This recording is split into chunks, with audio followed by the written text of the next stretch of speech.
UKIP MEP Diane James, who's campaigning for Britain to leave the EU, and the Conservative MP Damien Green, who supports the Remain campaign. Welcome to both of you. Damien Green, let me come to you first. The French Prime Minister says the future of the EU is in, quote, grave danger. If the EU is in grave danger, why would we want to stay in it? Because it's useful to us, it makes us safer and more secure and more prosperous, and therefore it's worth saving from our point of view, and indeed the other member countries. How does it make us more secure? It makes us more secure because the way that we cooperate with other European countries, indeed the European institutions that are set up, things like the European arrest warrant, data sharing and so on, are really useful to our police and our security services. But we share data with the United States. Terrorism. We're not the 51st state. Not on the same automatic basis as we now do. No, there is automatic sharing of intelligence information between Britain and the United States through GCHQ and the NSA. There is, and we have a separate treaty with them. It's not as automatic and quick. I think the key difference is that we can exchange information now within minutes with other European countries in a way that with other countries in the world it can take, and indeed with other European countries before we sign up to these measures, it takes days and weeks, and obviously that means that particularly in cases of terrorism, and you know, sadly we live in an increasingly dangerous world with global terrorism, actually that kind of European cooperation is increasingly important. Diane James, Europe faces a migration crisis. Yes. Your solution is to turn Britain into Fortress Europe, isn't it? No, it's Fortress not. Britain, isn't it? No, it's not to turn it into Fortress Britain. It is to regain border control for the United Kingdom. And that's a position endorsed now by a number of countries, member states across the European Union. You've got 5 countries already that have reimposed border controls to some extent.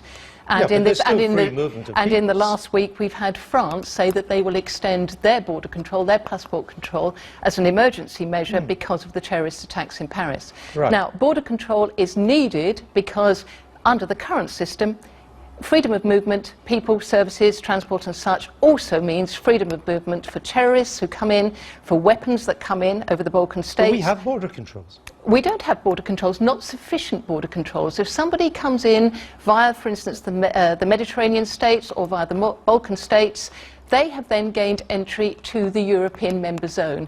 If they can't then move around. If they ultimately get their passport, their EU passport, ultimately... But that can take 10 years in Germany. No, not necessarily. It's 5 years in Germany, for instance. It could be granted much, much sooner if the Dublin Agreement is actually changed and asylum seekers get a faster processing. They can then come here to the United Kingdom.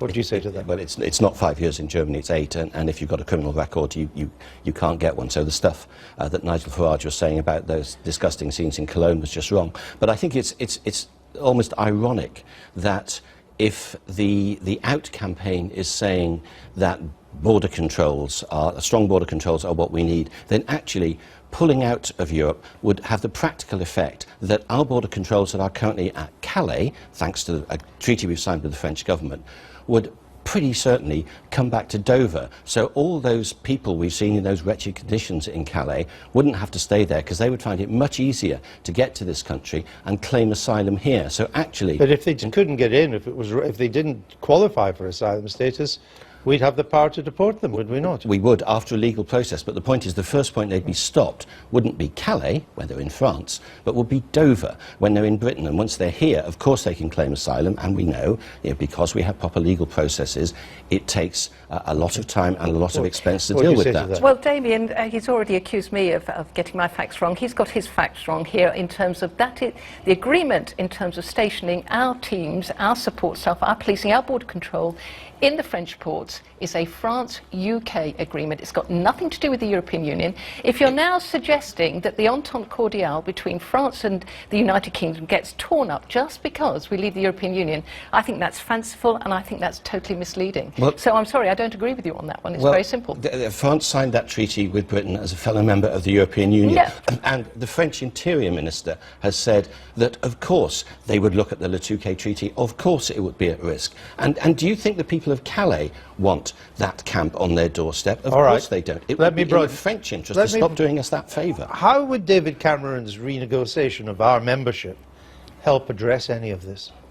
The area of the renegotiation on this is about the extra pull factor that comes from the perception that the British benefit system is easier to access than other people's benefit system, and that therefore there are people coming here simply to milk the benefit system. And I think what a lot of people think about immigration is that they are much more relaxed about people coming here to work and pay taxes and so on. They don't like people coming here to exploit our welfare But state. what he's looking for, the Independent Office of Budget Responsibility has said, is, quote, unlikely to have a huge impact. And indeed, you may marginalise one pull factor, but by the huge increase or the substantial rises in the national minimum wage that are coming along, you've just increased that pull factor. Well, I think it's a point of fairness that's what people that's what get people really sort of Maybe, emotional. but it's about. unlikely, in the words of the OBR, to have a huge impact. Well, that's on numbers. It's numbers people seem to be worried about, can't tell and this will have very little impact on the numbers. What the numbers will be, but I do think people do distinct and make a distinction between those who are coming here to work, who benefit our economy and benefit all of us. They pay But taxes. are we agreed that it's unlikely, even if it seemed to be fairer, that it's unlikely to have any impact on much impact on the numbers? Well, we don't know, and yeah, we're all. Well, the OBR guessing. is a pretty good guess. The OBR is guessing. I mean, as you say, they're good guesses, but it's a guess. Nigel Farage says that he'd slash immigration even if it meant lower economic growth. Do you agree? There's two parts to your question, Andrew. George Osborne has predicated his fiscal strategy on high numbers of immigration. UKIP strategy is predicated on let's have individuals who come here on a points-based system who deliver real value to this country, who aren't subsidised via the tax credit option, and who actually meet the needs that we have here in the United Kingdom. Now, currently, as we well know, we want engineers, we want medics, we want nurses, we want lawyers. The UKIP strategy has never ever been to stop those individuals coming in. What we're saying is that the impact of low-skilled immigration on this country is negative, and hence Nigel's position. But my question was that even if it meant slower economic growth, would you still cut the numbers? It wouldn't mean slower economic growth. No, Andrew, from the point of view, we've made our position very clear in terms of the value of the money that we wouldn't be paying in terms of membership of the European Union coming back into the United Kingdom economy, and actually in terms of balancing the whole position, that would be a positive for us as a country. The Prime Minister has reportedly refused to meet a group of 40 Eurosceptic Tory backbenchers who want him to ask for more. If they think, given the state of Europe, he could get a lot more back to this country. Shouldn't you meet them?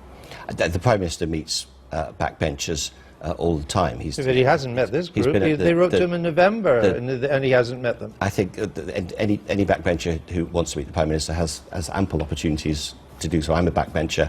I can get to see the Prime Minister. He spoke to the 1922 committee very, very recently, so all these points can be raised. I think it's possible that this story is slightly overblown. All right.